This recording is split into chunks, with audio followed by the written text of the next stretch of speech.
More Eclipse. Eclipse. They're here. Avoid contact. Obviously. Lines look good. Gaia. It's up there. Second floor. Can you reach it?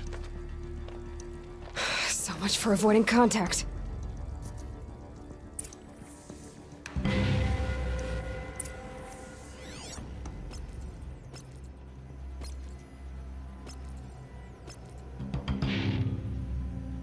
Okay, there's only 3 of them. Alright, I guess we have to fight.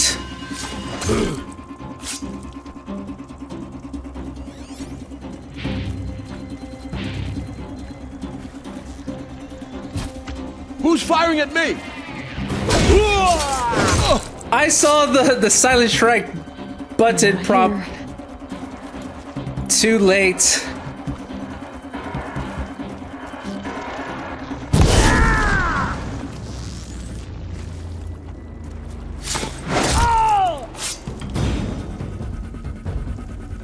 Okay, nothing. Huh? Oh crap, more. I thought there was just 3. I guess they showed up after I killed the other 3. I was gonna say nothing to it. They found me out, but I was able to kill them very quickly. I can't believe I'm missing so many headshots though on targets that aren't really moving. Oh crap. Get shot.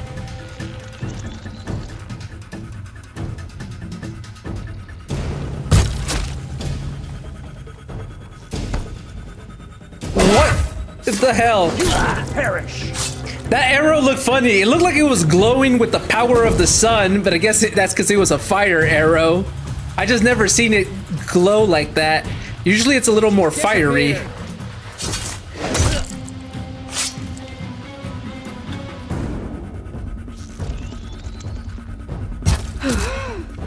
That's the last of them. Woo! Based on structural failure. Repeat. Or not. Huh? Oh, fuck. Oh!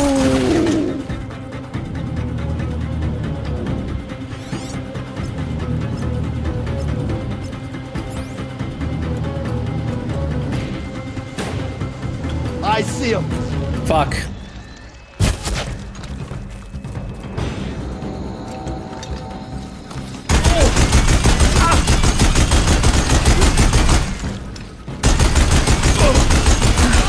Room's clear. For a moment, anyway. Then get moving. You have to find Gaia. Obviously. Let me actually lollygag for a bit while I partake on some dilly-dallying and just skedaddle about here, looting the place up, okay? You're not the boss of me. Okay, I think that's everyone. Wow, that went sort of smoothly. Yeah, I've missed some arrows. Par for the course at this point. It wouldn't be an Angelo playthrough without me botching some of the fights. But, you know, I am getting a bit better. Hello, I'm Margot Shen, and this is Hephaestus. As the name might tip you off, this is going to be the subordinate function that Gaia will use to make lots and lots of robots. Her personal forge. Except, it's not that simple. So you probably noticed that only about 1/3 of you are robotics engineers. The rest, experts in machine cognition, virtual heuristics, that stuff. Well, that's because we aren't going to be the ones designing and building robots. The last thing we want is to burden Gaia with a bunch of outmoded 21st century designs. Waste of time. Our purpose is to empower Gaia to build the robots, and not just build, imagine, from scratch. Any robot she needs for any conceivable purpose, designed and fabricated at a snap of a finger. Hers. Her finger. So, Hephaestus isn't really the forge. It's more like the knowledge of craft and ingenuity of a mastersmith to wield the hammer. Encoded as software. Virtual creativity made real. Gaia's already learning. In simulation, she's doing some very creative things with fractal assembly and animal morphologies. Her designs aren't about to win the Liam Prize anytime soon, but hey, everyone has to start somewhere. So, yes, time to get started. Let's do this. I don't get it. Which part? It's a little technical at places. If Gaia was designed to save life, why would the robots it makes attack people? Perhaps it loves some forms of life more than others. The derangement. The machines weren't always so angry. True. Mostly they were docile until 10, 15 years ago. For years, Hephaestus has been forcing cauldrons to make aggressive machines. I've seen it myself, in the cauldrons. Stalkers, Ravagers, the Thunderjaw. How could it do that? And why? Why indeed? Right. Okay, so if I'm understanding this correctly, Gaia doesn't need to make animal machines. She's choosing. But okay, the machines she creates have a purpose, and I believe that it was supposed to be environmental cleanup. But then, yeah, they're making new machines, sawtooths. Those were a newcomer. Didn't they say it showed up like about a decade ago when the derangement essentially started happening? So, or no, the derangement was 20 years ago, right? So around that, they never gave a specific date. They just said about, and so, and well, okay. So something happened. And now Hephaestus is making deadly machines for the specific purpose of attacking humans, it seems. But Hephaestus is part of Gaia. Gaia is supposed to protect life. Is she doing like the whole... Did Gaia go rogue and she's like, well, humanity is a disease and it's rotting the planet, and in order to cure the planet we have to get rid of said disease, and now she's trying to get rid of humans. I don't think she would, but then Hades seems like it's acting independently. I don't think Gaia would be the one doing that, and if Hades is acting independently, would it Hephaestus? But they're subordinate functions, they're not AI. Why would they act independently? So that doesn't make sense. I'm still confused. Full steam ahead from Elisabet Sobek to Margot Shen. Margot, if I doubted your brilliance in the slightest, I wouldn't have picked you as the Hephaestus Alpha. You need to stop worrying about your age and communication style. You are who you are. Have confidence in yourself. You know what you're doing. Case in point, the latest draft of your plan for the construction and stocking of bootstrapped silos to store raw materials is excellent. This, combined with your design for the AM Foundry core and the Foundry site selection plan, add up to a comprehensive plan. It's time to start construction. One detail, consult with Yomidai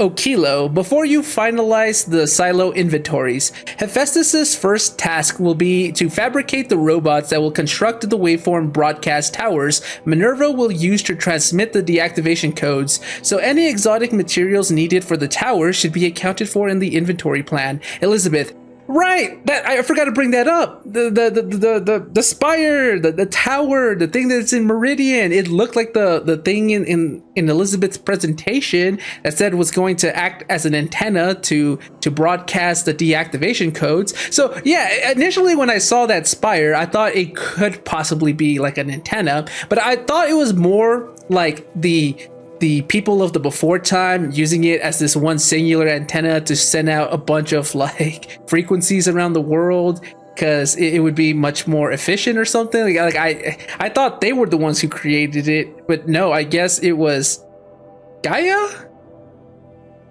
Well, yeah, because Hephaestus was going to fabricate the robots that will construct the tower. I'm guessing they're talking about the spire. So, and Hephaestus is part of Gaia, so yeah, right? But okay. Yeah, Margot Shen, when you think of specialists, you think of like older people who have been studying for a very, very long time. Margot seemed more on the younger side. I guess if this game was made today, it would be like the equivalent of putting a Gen Zer here, talking to older people like myself, right? It's so crazy. We're all getting old. We're getting closer to death, aren't we? When I think of a Gen Zer, I think of someone in like who's 10 years old. I don't think someone in their early 20s, but a lot of Gen Zers are. It's crazy. But yeah, it's like if she was Gen Z using their lingo, and I'm over here like, yeah, okay, 6, 7. I am so sorry for that. I will never do that ever again. Okay, I did see there's another data point here. Simulation results. From Margot to Elisabet. Wow, you weren't kidding about Gaia's predilection for animal morphologies. Sure, not totally unexpected given the rough natural terrain her bots will have to navigate, but I agree that there's something deeper going on here. Her designs aren't just functional. They feel almost like, well, tributes is the word that comes to mind, as though she's already mourning their loss, and not just for the disappearing fauna of our time, but creatures from the fossil records too. References to megafauna in some of her designs. So cool. Well, whatever Gaia thinks up, Hephaestus will empower her to build it. I just wish we could still be around in a century or two to see what she makes. Margot. Okay, right. So yeah, she doesn't have to be making animal robots. I guess, yes, it kind of makes sense considering the terrain they'll be traveling. It's best to make animals that can already traverse said terrain. I mean, nature is pretty good at, you know, the whole evolution things. Certain animals are specialized for different types of terrain. So yeah, okay, there is that, but they also feel that it's a tribute. It feels like it. Mourning the loss of the animals, all these extinctions. So much so, she created dinosaurs. Yeah, she missed them so much, she had to make a Thunderjaw. Whoa-wee! It's so spectacular seeing one up close and personal as they try to destroy you and crush all your bones. I'm glad you're not here to see this, Margot. She most likely would not survive out here. I barely do.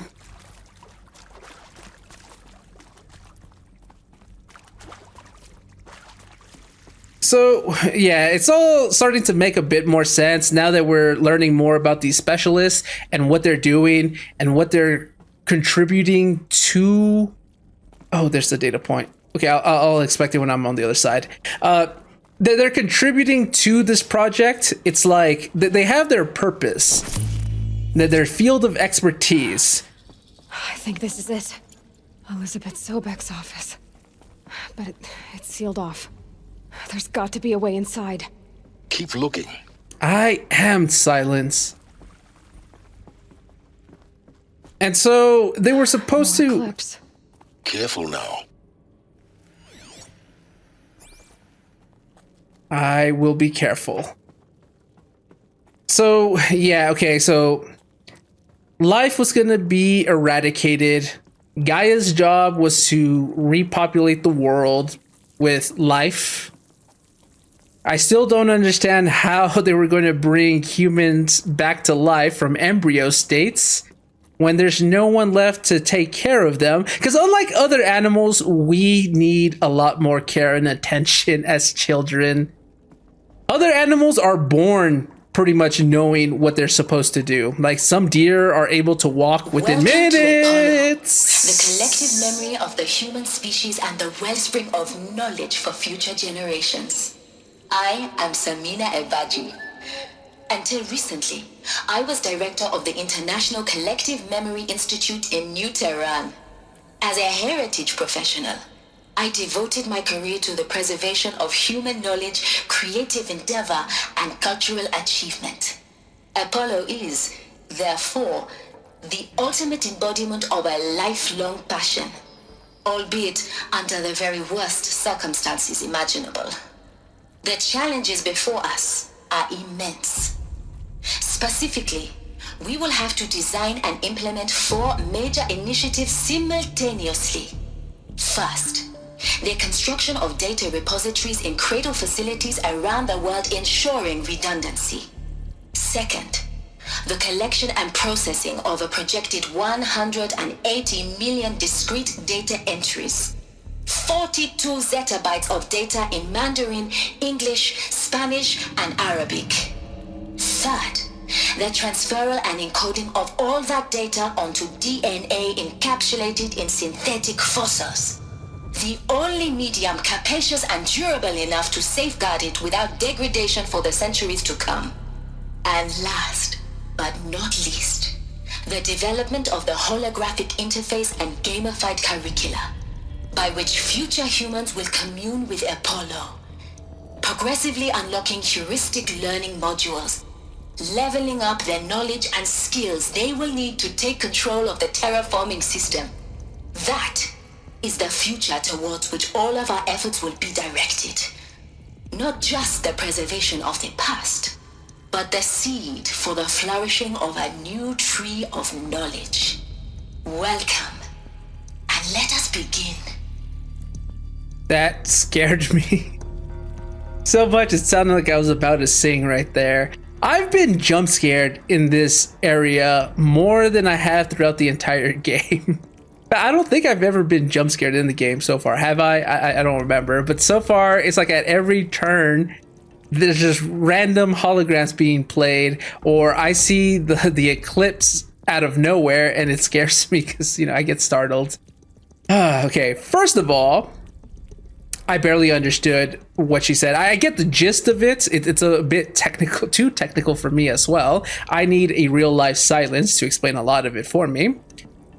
Secondly, how did the eclipse not hear me? They're right here. You would think that with how loud these holograms are, that they would be notified and immediately come over here to investigate. So I'm surprised they didn't.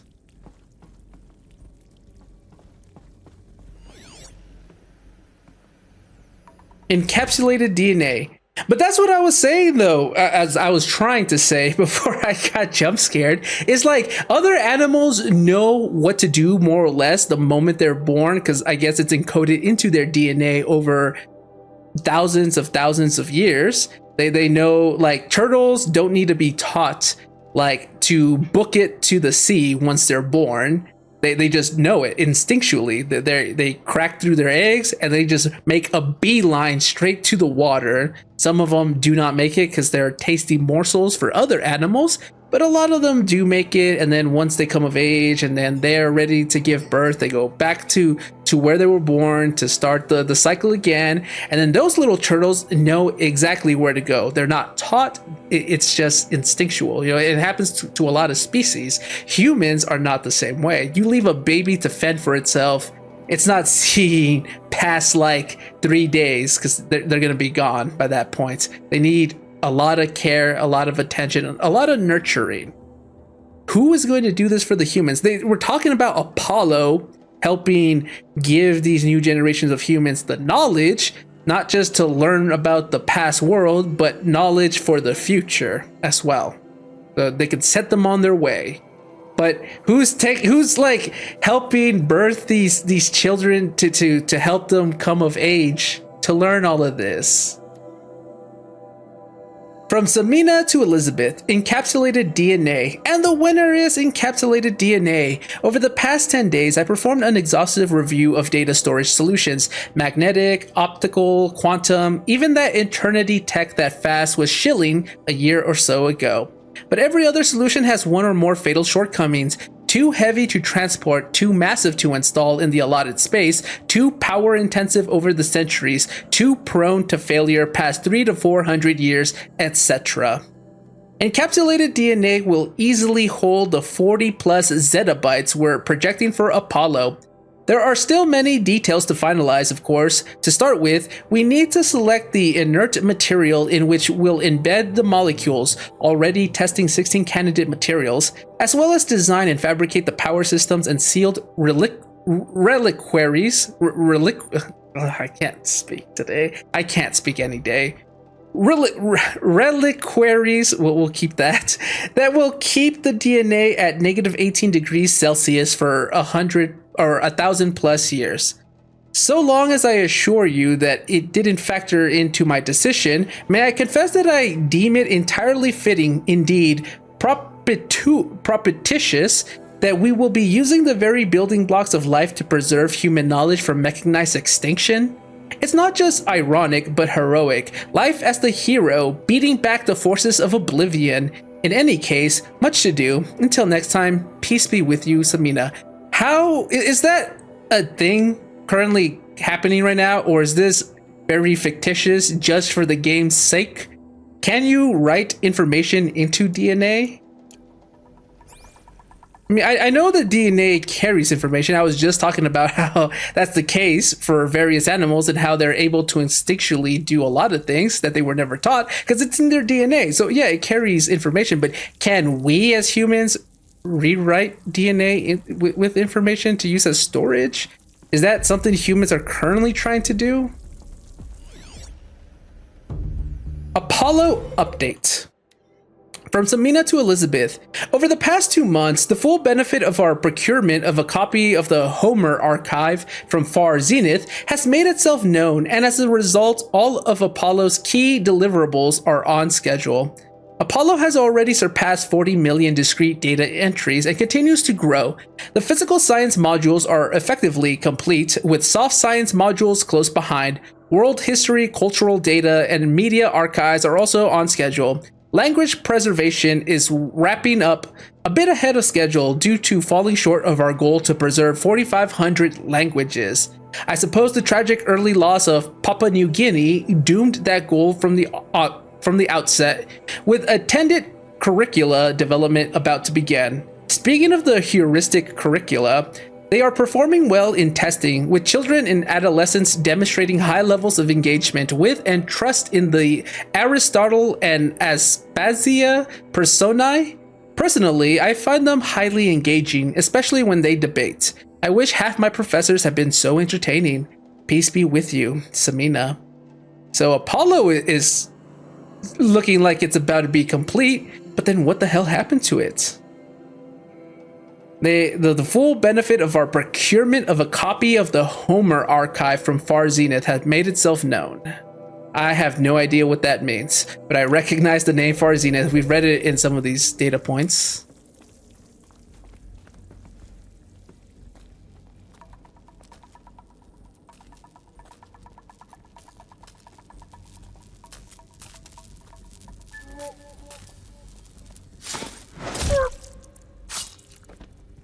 Nothing to see here.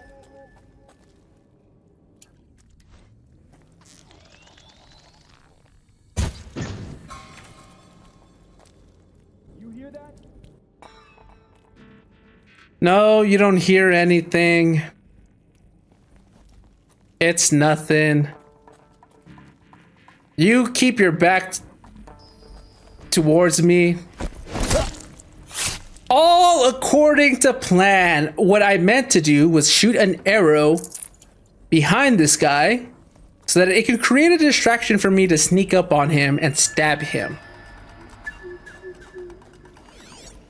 All exactly as I planned. What is that? Is those rats? No, oh, those are the Deathbringer guns from all the way over there. I should have brought one of them with me. I don't think I could have, though.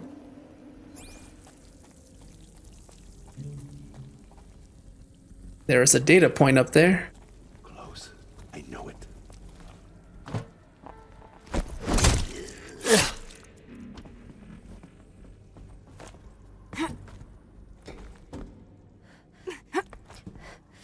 Okay, I have an ability, don't I, to be able to attack them from over here?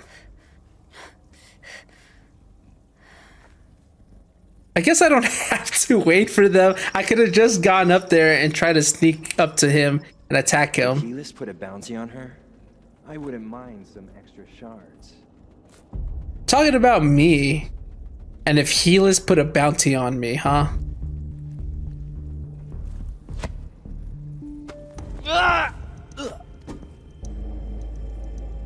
I'm not sure if this fall would have been fatal unless he landed very, very wrong, but it worked.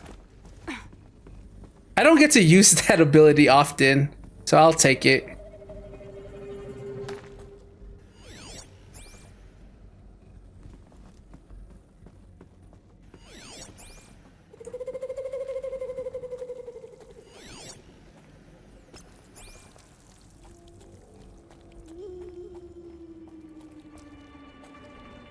Okay, please.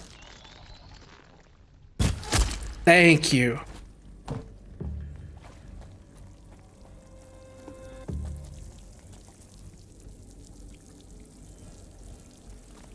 So Sunfall rests upon the ruin of the old ones. The place is more ancient than I knew. Yeah, and you're never going to explore it ever again. Guy just discovers that Sunfall is near some ancient ruins. He's like, wow, so interesting. Maybe I should come and explore a little more, learn more about the place that I stay. We got us a corpse over here. Fuck. Okay. I was gonna say, did they not notice me? How do I get up there? I'm pressing up, and the game. Oh, whoa, whoa, whoa, whoa, whoa.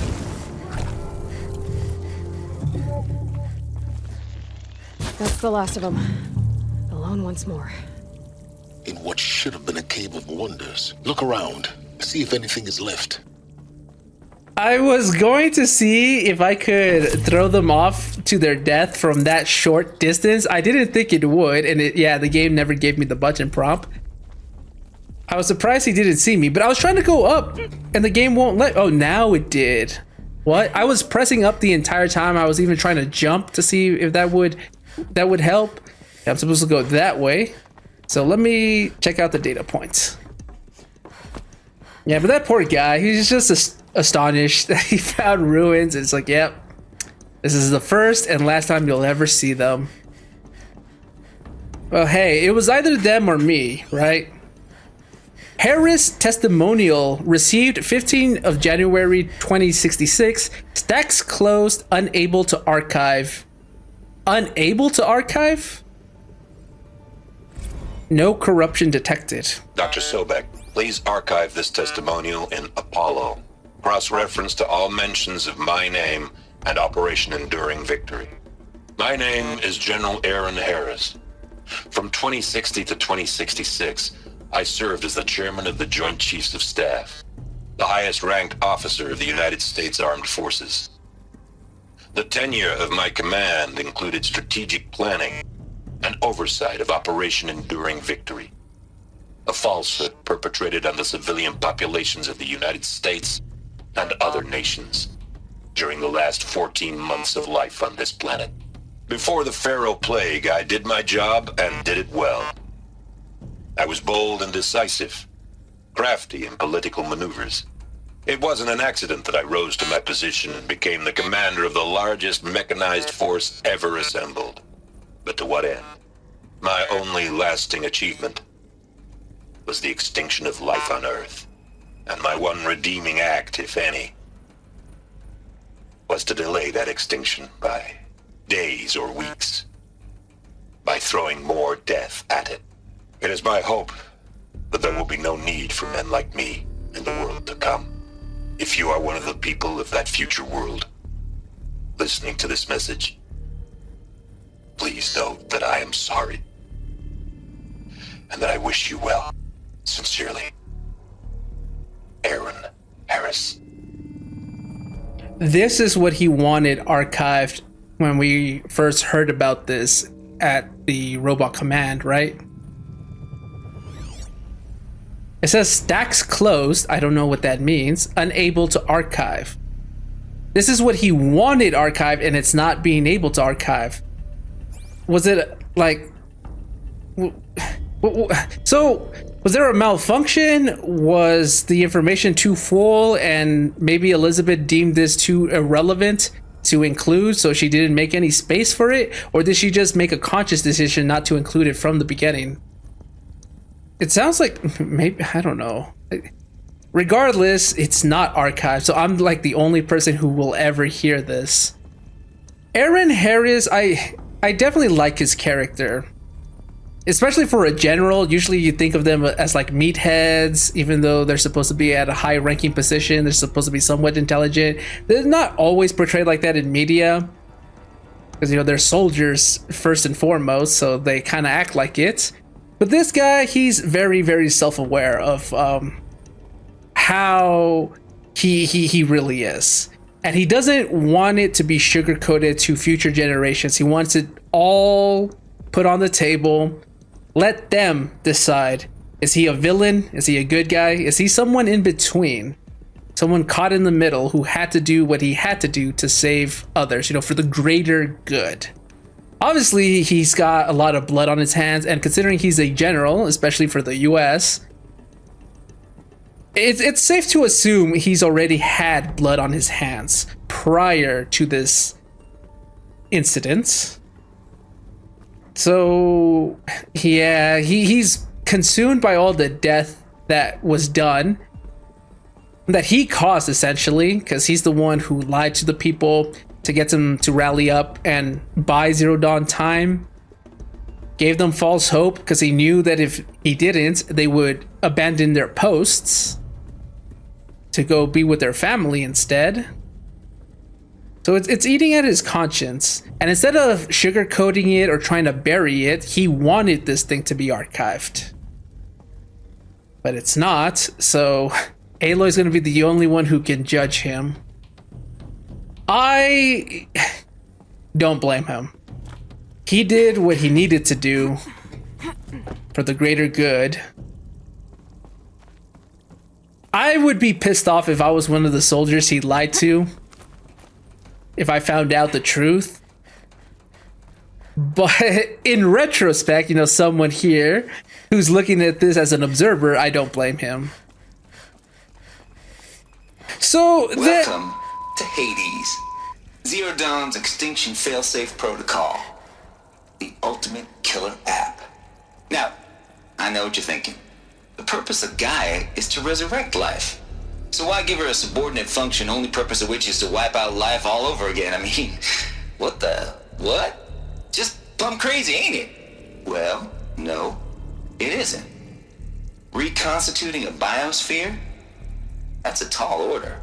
Tech smart as Gaia may be, odds are she won't get it right the first time. I mean, imagine you're Gaia 200 years from now and this new biosphere growing, it's all gone wrong. Alkalines are skyrocketing, coniferous forests eroding under the lash of superstorms that would have drowned Noah. It's chaos, a spinning top that won't stop wobbling. Now what are you gonna do? Release phase 1 organisms into that hot mess? Hope their CO2 and methane can balance out what you got started? Hell no. What you're gonna do, Gaia, is step aside while Hades takes over and does what you're just too darn nurturing and life-loving to do, which is burn that misbegotten mess of a biosphere to the ground so Gaia can start over. Okay, not burn, more like reverse terraforming operations and suffocate it. But you get the idea. Hades takes the biosphere back to zero. Square one, blank slate. And then, only then, does it hand the steering wheel back to Gaia and say, try again, old girl. And better this time, or we'll have to do this again. That's Hades. It's pretty badass when you think about it. Extinction on demand. Death on speed dial. All for the greater good, of course, but still, kind of metal. So welcome to Hades. Welcome to the void. Okay, so if that's the original purpose of Hades, why does it want me extinct? We need more data. And how does it end up in the wreckage of a Pharaoh Titan, getting worshipped by the Eclipse like some kind of god? I'm learning as you are, Aloy. Keep searching. I don't think she's asking these questions out loud to get an answer from Silence. Yeah, it's obvious, since he cannot enter these locations, that he's learning just as we are. I think Aloy is like me in the sense that we have to talk out loud to process information and retain it. So, okay, I understood most of what Tate was saying. Yes, okay, so if Gaia was trying to rebuild the atmosphere after it's all been destroyed, and she gets it wrong because the oxygen levels are too low, or the CO2 levels are way too high, or whatever, you know, it's an imbalance, it's not sustainable for life. He said phase 1 organisms. That's interesting. So they were going to release life via phases. They're gonna do phase 1, and then if that succeeded, then I guess phase 2, phase 3, and gradually build up, I'm assuming. So they needed to get the whole Goldilocks environment where it's perfect, it's just right for life to exist. But if she doesn't get that right the first time, then Hades takes over, burns it metaphorically to the ground, blank slate, start all over. And then they keep doing that until they perfect the system. So if Hades went rogue, then maybe he's still trying to carry out his primary function, which is to destroy life again. So, because I don't, maybe Hades isn't doing it maliciously. Like, it's not going like, hey, we need to kill all life because I hate life and I'm all about the void or something like that. Maybe it's not aware of what it's doing because it's not. No, I was going to say it's not supposed to be an AI, but it talked to us. It said entity, you know, get rid of the entity. I detected it. So it is aware, but no, that doesn't make sense. Anyways, as I was going to say, maybe it doesn't realize that what it's doing is wrong. It's just carrying out what it was programmed to do. And that's it. With no evil behind it, it's just doing its job and that's it. But then I was like, wait, no, is that true? Because it kind of does seem a little on the evil side. Definitely the voice they gave it makes it seem evil. You're supposed to not judge someone based off appearances, but first impressions can make a lasting impression, and it just resonated like evil to me. It seems like we're getting closer to the answers, but they're just right out of my grasp. Noise complaints from Travis Tate. To Elisabet. Should I do a Tate impression? You guys already know that I'm very, very monotone. Even when I try to give like different dialects or accents to these characters to differentiate them when I'm reading these data points to make it a little more immersive, I cannot, because all my characters sound the same. They sound like me. They sound like me because I'm monotone. I cannot voice act even if my life depended on it. It's tempting. How did he sound again? He kind of sounds like what's his name? I forget it. The guy who does all right.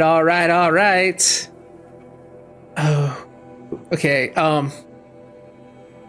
Color me confounded, Lizzie. Bashcore? Anyone who says the old TT codes to Bashcore is straight up lying, and you know it. Old Trav don't have no truck with commercialized razzle-dazzle. Nuh-uh. Heck, I'd rather guzzle a liter of Citratrum runoff than listen to Grey Swarm for 30 seconds, hand to God and swear on my mama's grave, and she was religious. Nah, that ain't Bashcore blasting the Hades lab, shaking the walls, rattling folks' teeth. It's death metal, girl. Classical music, 80s and 90s mostly. Got me some Dutch deathcore, some Japanese gore grind, some Swedish cannibal themed stuff too. Stop by if you want to listen, or heck, just come within 50 meters of the lab. Ain't no Bashcore you'll see, or hear, rather, in the screech that rends the air, and feel in the throbbing pulse of the floor and walls and ceiling, swallowing you up like you was Jonah trapped in the gullet of a gothic deathfish. Hallelujah. As for those who requested to turn it down, no can do, Lizzie. This is how I code. Turn down my death metal? Might as well give up stimulants, chocolate malts, and industrial accident vids. Travis, say it isn't so. He's one of those people who finds entertainment in those type of videos. Last I heard, we were supposed to be coding Hades down here. Am I really supposed to code an extinction protocol without death metal to inspire me? Nah, I don't think so. Stay cool, Trav. On the one hand, I can see why people would complain if they're not into this type of music, and listening to it against their will would become annoying very quickly. On the other hand, if this is what helps him stay focused on the task at hand, why not let him? I'm conflicted. I don't know what I would do if I was Elisabet. Jeez. Yeah, so as I was saying earlier, like I can for more or less understand the stuff that comes out of this guy's mouth, that accent. You know, he's got to have that slang that you would think stereotypical of that accent. But if I can barely understand it more or less, I wonder if anyone here who's not from the US, do you guys have a hard time keeping up with someone like Travis Tate? If he stopped you for a conversation, would you be able to understand the words that are coming out of his mouth? You wouldn't expect someone like that to be intelligent, would you? Hades Protocol. Tate here. Just popped 3 blues, but I earned it. Finally figured out a Goldilocks solution to Gaia's rather extreme executive authority. If that ain't worth 10 to 12 hours of Dree time, what is? Before this, every usurpation protocol I designed failed in simulation because it was either too hard or too soft. Too hard, and it degraded the Gaia core. Sure, it pried her figurative fingers off the figurative driving wheel so Hades could take control, but by breaking her fingers, sometimes her arms too. So that couldn't fly. Everything depends on Gaia taking control back after Hades has done its business, so I had to find a solution that didn't leave Gaia any worse for the wear. Too soft, and Gaia only pretended to relinquish control. In simulation after simulation, Hades would take command of the terraforming system and reverse operations, only to have Gaia lurk in the background, quietly reversing processes and falsifying telemetry to hide its interference. Sneaky. I swear, ain't nothing Gaia wouldn't do to keep life going, even when it's just simulated plant life. Turns out the just right solution is to isolate Gaia in a protective code shell, preserving its integrity, then unseat it from command position so Hades can slip into the figurative captain's chair and work its magic. Those blues are coming on strong now, so I'm not really describing it so clear, but pretty sure it'll work. Yeah, those blues are plenty strongs. Guess it's time to sleep and bed. I'll be back to it tomorrow. Alligators. He was starting to get a little incoherent towards the end, but I understand what he's saying. Okay. So yeah, Gaia, I guess, is so sympathetic to life that she would reverse whatever damage Hades did, even though it was just a simulation. So that couldn't happen because Hades had to do its job. If Gaia couldn't make the perfect environment, it had to be destroyed, or else life wouldn't be able to exist. But then too hard of a protocol, and it wrests control from Gaia by force, figuratively destroying her or damaging her. And they couldn't do that, so they had to find a Goldilocks solution, which is protecting her, Gaia, in a protective code shell, and then isolating her and unseating her from command position, so that Hades can do its job. Is that what's going on right now? Is Gaia like somewhere locked down, and that's why the sub-functions are able to act independently? Well, the only sub-functions we know so far is Hades and Hephaestus. Archive abuse from Samina to Travis Tate. CC Elisabet. Mr. Tate, this mail concerns Apollo archive submission number blah blah blah blah. Your 666 submission in just 5 days, and oh, what a doozy. Wow, is that a coincidental number? Despite earlier warnings regarding inappropriate materials, You chose to submit 265 holographic remasters of acknowledged classics of extreme exploitation cinema. Allow me then to thank you on 2 accounts.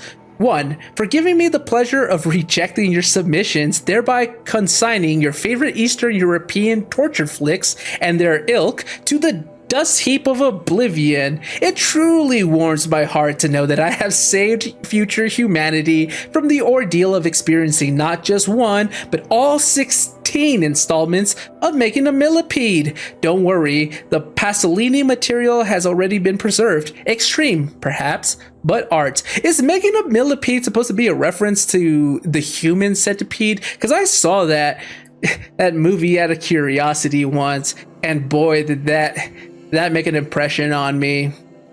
Sure, there's a lot more disgusting things out there, real things, that I guess is what this guy, Tate, is trying to archive. I can only imagine the stuff he has. Number 2, for clarifying a concept that has so long been ambiguous and ethically fraught for archivists such as myself, the definition of obscenity.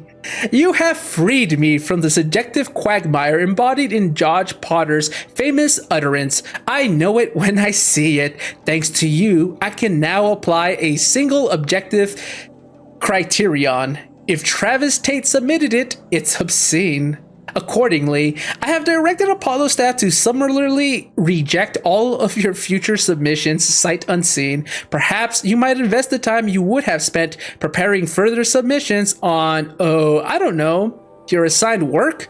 We have a world to save after all, or the rest of us do anyway. Dr. Samina Ebaji?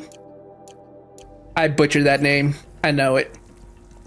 Damn, Tate. Yeah, I guess if a man is willing to listen to that death, gore, metal, heavy stuff, you could definitely see him looking at appropriately related material. Looks like the only way onwards. Okay, I hope I scanned every data point. You know... Welcome to Eleuthia, the crown and king of Gaia's subordinate functions. For it is by Eleuthia that the human race will continue to exist. I am Patrick Brochard-Klein, the alpha in charge of this program. Now let one thing be perfectly clear from the outset. Eleuthia is not a genetic engineering project. Our goal is to preserve the human genome, not alter it. A snapshot of human genetic diversity, literally frozen in time. The genetic quintessence of our species, unmodified. Under my watch, our activities and initiatives will comply with the 2034 clone provisions and the 2048 Rally Accords. Now that may seem a quaint, even trivial concern to you in light of present circumstances, but as one of the authors of the Accords, it is far from trivial to me.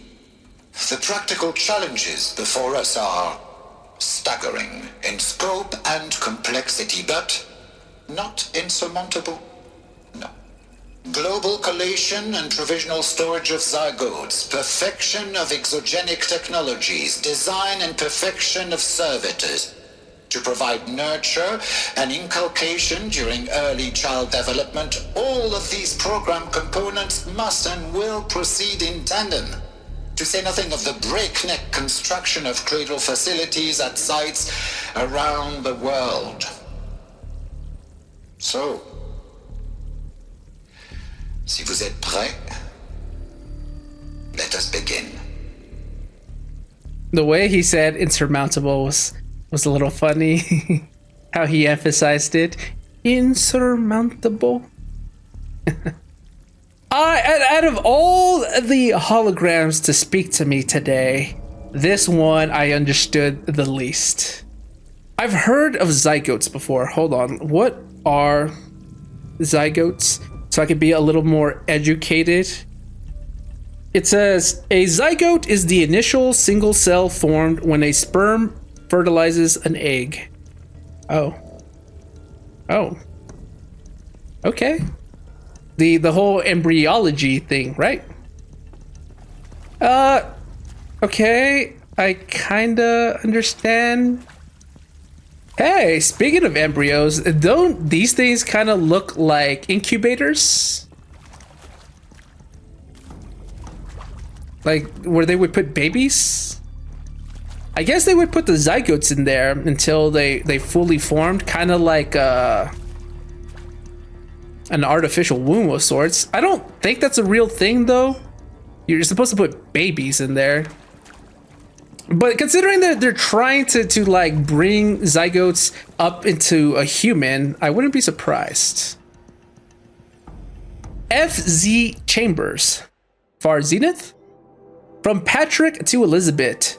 The ectogenic chambers arrived 2 days ago. I spent the last 36 hours examining them and poring over technical documentation. They were a revelation, astonishing.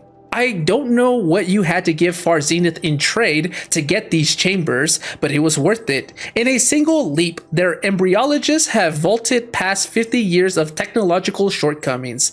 The risk of ECMO resolved, nutrition delivery resolved, hormonal stability resolved, 12 other risk areas resolved.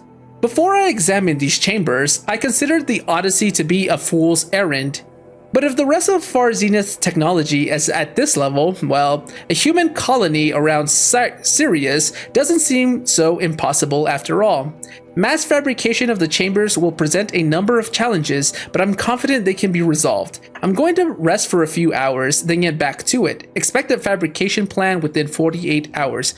PBK. Are they talking about the incubators I just saw?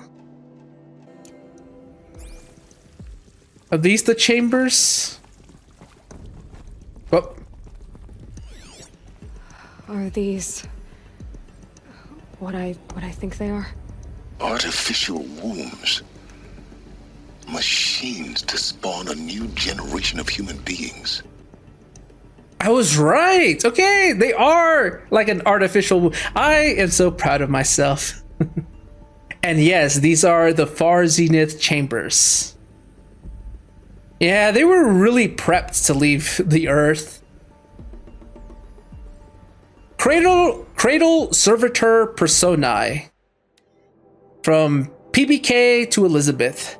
Development of the artificial personae for Cradle Servitors, Nurturer, Disciplinarian, Healer continues at a good pace. We are targeting Turing 0.4 for these constructs.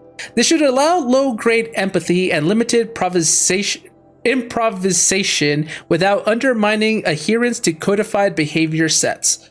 The stimulus-driven switching of personae, however, is proving to be a greater software challenge than anticipated, especially concerning our entrenched feedback loops between disciplinarian and healer personae. I have also attached the reports from an incident where a servitor running the mother personae intervened on a disciplinarian servitor's behavior. A parental argument, if you will, amusing on first glance, perhaps, but deeply concerning. I have attached a comprehensive plan for correcting these interactive protocol shortcomings in Just Data Corrupted. Oh, okay, so the servitors that he mentioned earlier, they're talking about robots, machines to act as the guardians of the new generation of humans. They were the ones who were going to raise humanity. They were going to get personalities, some of them as healers, some of them as disciplinarians, some of them as mothers. But then the persona are clashing because you have a parental dispute here where a mother figure intervene on what's usually seen as a father figure, the disciplinarian. Obviously, it's not always true. There are definitely moms out there who play the role very well, but you know, they're playing that role, and now they're having a parental argument, which I guess is definitely counterintuitive, especially if a child sees this, because if you've ever been in a bad household like this, you know how traumatic it can be to see your parents arguing. So they're trying to correct that. Okay, machines were gonna raise us. Great. Well, I guess it succeeded. Humanity exists. and we're alive and well. From PBK to Elisabet. Eleuthia, is that how he pronounced this? Eleuthia 01 was successfully sealed before the swarm advancing across Jingzhou province could detect it. Ping back from crucial systems is good. For our maiden voyage, a success. Regards my disputes with the betas over zygote selections. Of course, I understand we have limited overhead to run simulations of gene flow in our future humans. But we can all agree there is margin for refinement in future cradle populations. Donk? In addition to personally overseeing completion of Eleuthia 02 site inside Mount Namuli, or Namulai, I will formulate and propose a modified zygote selection plan within the week. PBK. Is he talking about how humans need to have a diversified pool of genes so that there isn't risk of like inbreeding or complications? Because it's not just inbreeding. Like if you can have two people with two different set of genes, but they share one thing in common, like a gene flaw that makes you more prone to a certain disease. So even though there's no risk of interbreeding if you're from two different sets of parents, but if you still share that high risk gene for that certain disease, it's going to be bad, because then from that point on, all humans are going to be susceptible to getting that disease and die off probably early. So you need a diversified gene pool so that doesn't happen. So it essentially kind of dilutes the bad genes, because they're going to be mixed in with various different genes. I don't know if you guys understand what I'm trying to say. I think I'm running on too low sleep and don't know how to communicate effectively. I am not like Tate though. I did not pop some blues. It's just me. I hope it made sense. I think that's what they were talking about though. I'm not intelligent enough Cradle to facilities. Elisabet said a new generation of humans would be spawned inside such places. She did. All Mother Mountain. It was one of them? There's only one way to be sure. The hatch wouldn't open. Something about a corrupted alpha registry. I need to search Elisabet's office. It's more than likely, yes, that it is a cradle facility at this point.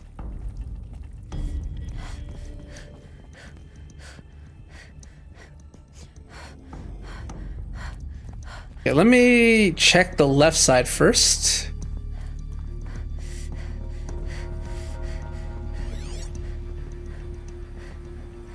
Pure logic won't cut it, Ted. To pull this off, Gaia's going to need to have some skin in the game. It has to care. What if it runs amok? Have we learned nothing from our mistakes? Your mistakes, I think you mean? All I'm saying is give it a kill switch. She was just born, Ted. I'm not gonna put a gun to her head while she's still in the cradle. You talk like it's a child. What if it becomes a monster? Elisabet, may I speak outside protocol? Of course, Gaia, go on. I'm sorry to contradict you, but Mr. Farrow's argument is sound. At this point, the development of my psyche is not entirely predictable. To ensure preservation of life, a hardwired override is, I believe, a necessary safeguard. There. Satisfied, Ted? Jeez, Liz, just do what it says. That was Gaia. I get where Ted is coming from. Obviously, it's not our mistake, it was his. But it seems like he's trying to learn. He sees what could happen if there are no failsafes to shut down a machine or an AI that has gone rogue. It's devastating. So he wants a safeguard on Gaia in the event she goes rogue. And Gaia, much to Elisabeth's dismay, agrees with Ted.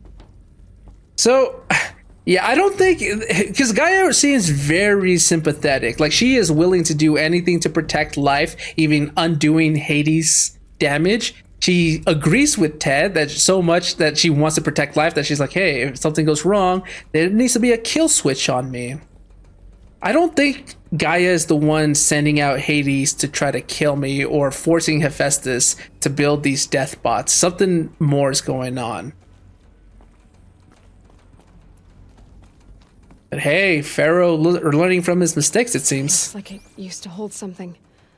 Some component that got removed. With this thing? Or is she talking about the stuff on the desk? I did not mean to vault over. Bots would benefit from antilopinae morphologies, though Camprid forms show superior load-bearing capability. You're a quick study, Gaia. Dr. Sobek, as I have conducted this comparative analysis of mammalian morphologies, I have gathered extensive data on the quaternary extinction event.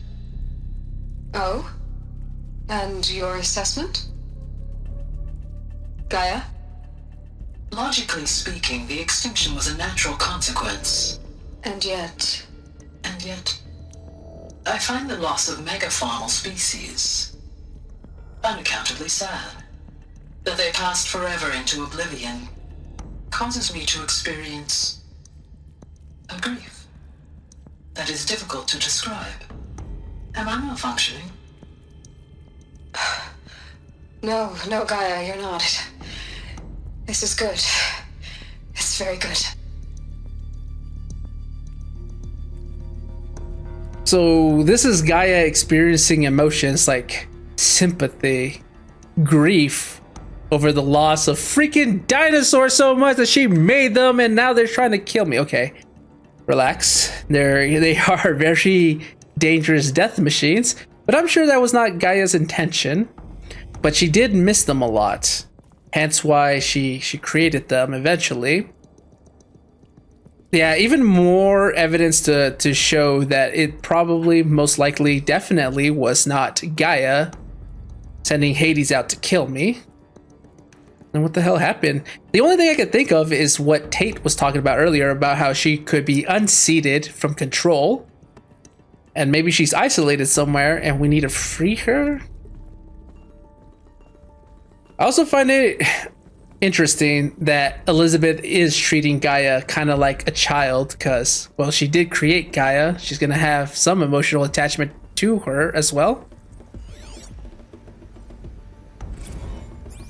You will undergo a brief period of unconsciousness during relocation to Prime and final instatement. Elisabet, may I speak outside protocol? When you're back up and running at the new site, we'll bring the subordinate functions online and see where we stand. Elisabet, I detect distress. Are you all right? I'm fine. I realize that circumstances compel us to launch earlier than we hoped, but all subsystems are operational. The odds stand in our favor. But what if... Gaia, there's nothing left out there. You can't even survive unless you're wearing an environmental suit. There are billions dead, in fear and agony. What if it was all for nothing? Elisabet, extinction was inevitable. Thanks to you, life will have a future. You really believe that? I believe in you, Elisabet. In you, all things. All what? It sounded like she was going to say things. In you, all things will be fine? Even Elisabet was doubtful of this outcome. But it worked. It sucks because she'll never know it, but it worked. Unless she is frozen in that cradle facility. I don't know. The more I'm learning about Zero Dawn, the less likely I feel she's still alive. That's why I'm like, maybe that's not exactly what's going on here. But yeah, even she too had doubts. She's only human after all. But Gaia was confident. There are 2 data points. Okay, let me read the first one. Odyssey has failed. Wait, what? From Elisabet to all alphas. All. Some terrible news, I'm afraid. Far Zenith has informed me that the Odyssey mission has failed. Last night, the telemetry indicated a catastrophic antimatter containment failure as the drive spun up to depart the solar system. The ship, its crew, the cargo of Ziodes and seeds, its alpha build of Apollo, all were lost. Zero Dawn is now the only hope for the continuation of the human species and Earthling life. We must succeed. Elisabet. I thought that the ship wasn't going to be built until 2080. Yes, because like even Zero Dawn needed to be completed immediately. Like their projected time that they had to complete it was shortened because of circumstances they could not control. So they had to essentially launch early, right? That's what I understood from the last data point we just saw with Elisabet talking to Gaia. That's why she was also nervous, because she's like, what if we didn't have enough time to complete everything? And Gaia was like, hold on, everything is functional. We should be good and ready. So I'm guessing the same thing happened to the Odyssey, where they're like, hey, we don't have as much time. We need to speed up the process. And in doing so, they didn't finalize safety measures, things like that, and they just blew up. Damn. So, okay, I'm also guessing that in order to get the chambers from them, they had to trade a copy of Apollo, because it was Elisabet and her crew that were creating Zero Dawn. They're the ones who came up with the Apollo sub-program thing for Gaia. And so they traded like, hey, we'll give you Apollo, you give us some chambers. Hopefully with two plans out there, one of us is destined to succeed. Either Zero Dawn works and life comes back, which it did, or you guys succeed and you start life somewhere else, and hopefully you don't repeat the same mistakes as Ted Pharaoh. But they were blown up. Damn. Well, Elisabet can rest easy knowing that, yes, we did succeed.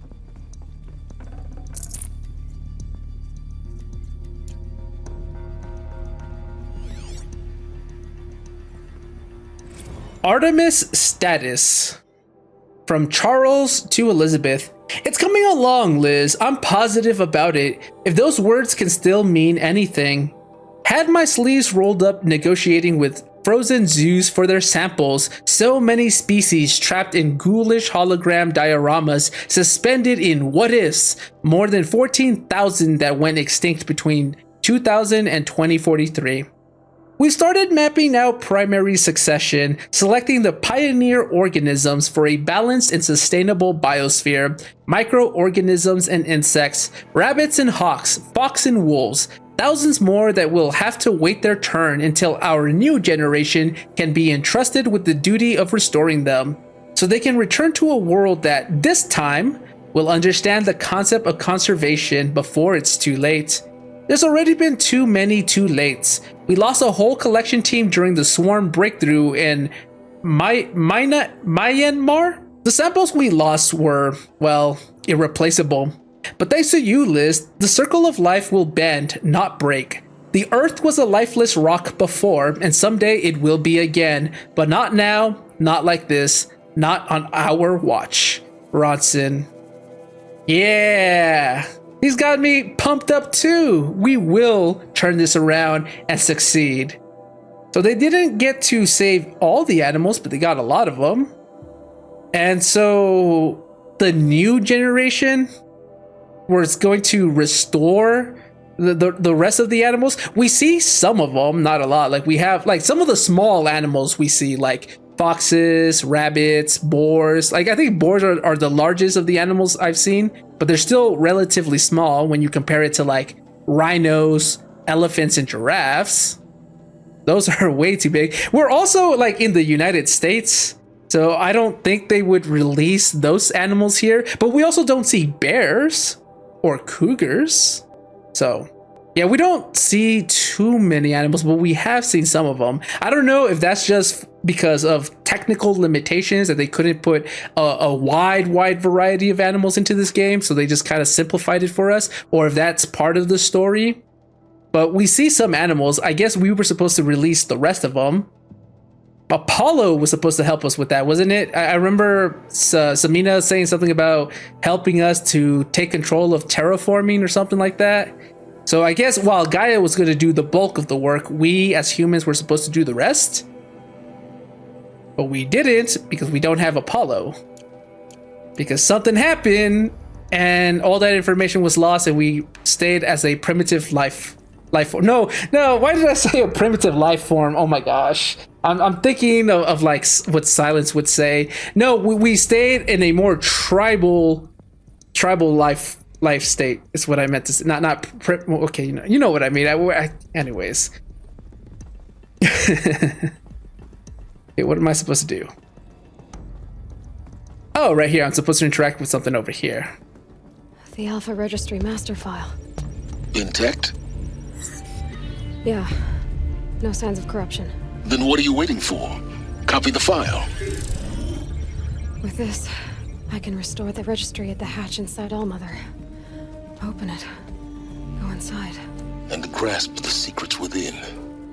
Where I was born. Maybe who gave birth to me. Who?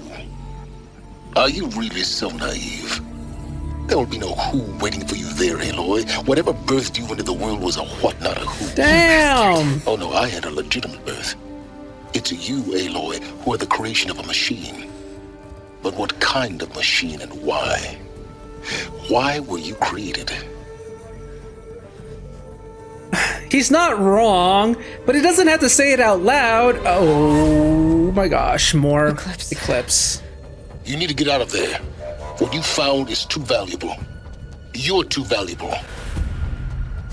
Yeah, I'm just valuable to him because I can get information, not because he actually likes my existence. The prick talking about who gave birth to me. Is that who I think it is? He's big. Really big.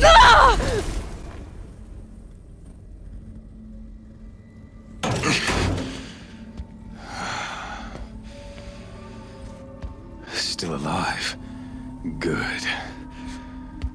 I have a more suitable death in mind for you, child. You mother... Tealus.